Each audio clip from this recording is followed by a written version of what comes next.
Hi! ఇది మీకు తెలుసా? ఒక ఊరిలో శిరీష అనే ఒక మహిళ ఉండేది.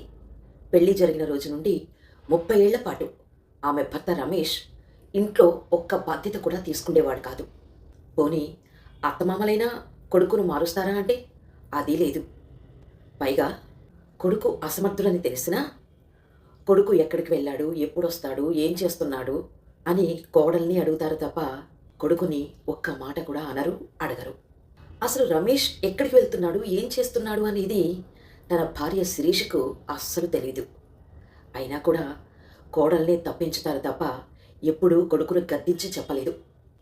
శిరీష తల్లిదండ్రులు మాత్రం భర్త ఎలా ఉన్నా ఆడది సర్దుకుపోవాలి అని శిరీషకు నూరిపోశారు. ఆ మాట కోసమే శిరీష 30 ఏళ్ల నుంచి నరకం అనుభవిస్తూనే ఉంది. శిరీష జీవితం చూస్తుంటే నాకొక కథ గుర్తుకొస్తుంది. ఏంటో తెలుసా? ఒక పెద్ద అడవిలో ఒక సింహం ఉండేదట. ఆ సింహానికి ఒక కొడుకు పుట్టింది. కానీ ఆ కొడుకు సింహగర్జన చేయడం మానేసి మేకలాగా అరవటం, వేటాడటం చేతకాక వేరే జంతువుల మీద ఆధారపడటం అలవాటు చేసుకుందట. ఇది చూసిన అడవిలోని మిగతా జంతువులు ఆశ్చర్యపోయి ఆ ముసలి సింహాల దగ్గరకు వెళ్ళి అడిగాయట, మీరు అడవికి రాజులు కదా, మరి మీ కొడుకుకు వేటాడటం, బాధ్యతగా ఉండటం, కుటుంబాన్ని రక్షించడం నేర్పించలేదా అని. దానికి ఆ ముసలి సింహాల అన్నాయట, మా కొడుకుకి ఏమీ నేర్పించక్కర్లేదు. వాడు ఎలా ఉన్నా వాడికి వేరే అడవి నుండి ఒక తెగించి పోరాడే ఆడసింహాన్ని తెచ్చి పెళ్లి చేశామని గర్వంగా చెప్పారట. మరి ఆ ఆడసింహం తల్లిదండ్రులు దానికి చాలా మంచి బుద్ధులు నేర్పారు. మొగుడు చేతకాని వాడైనా సరే వాడితోనే ఉండి కాపాడాలని. కాబట్టి మా కొడుకు వేటాడకపోయినా, బాధ్యత లేకపోయినా ఆ ఆడసింహమే అన్నీ చూసుకుంటుంది, మాకెందుకు భయం అని ఆ ముసలి సింహాలు అన్నాయట. కానీ ఆ అడవిలోని జంతువులన్నీ ఆ ముసలి సింహాలను చూసి నవ్వుకున్నాయట.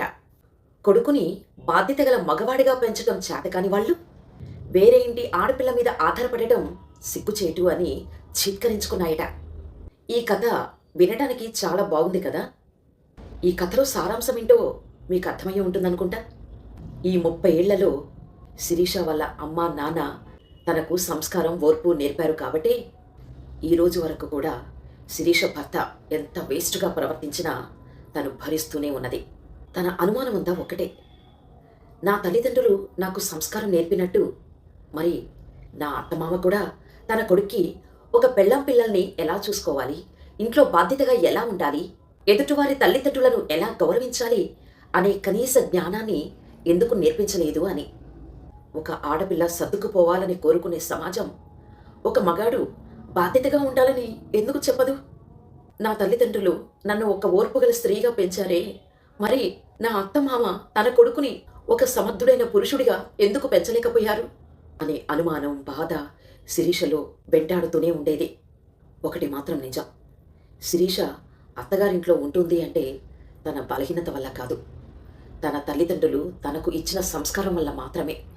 ఆ సంస్కారాన్ని మీ చేతకానితనంతో ఇంకా పరీక్షించకండి.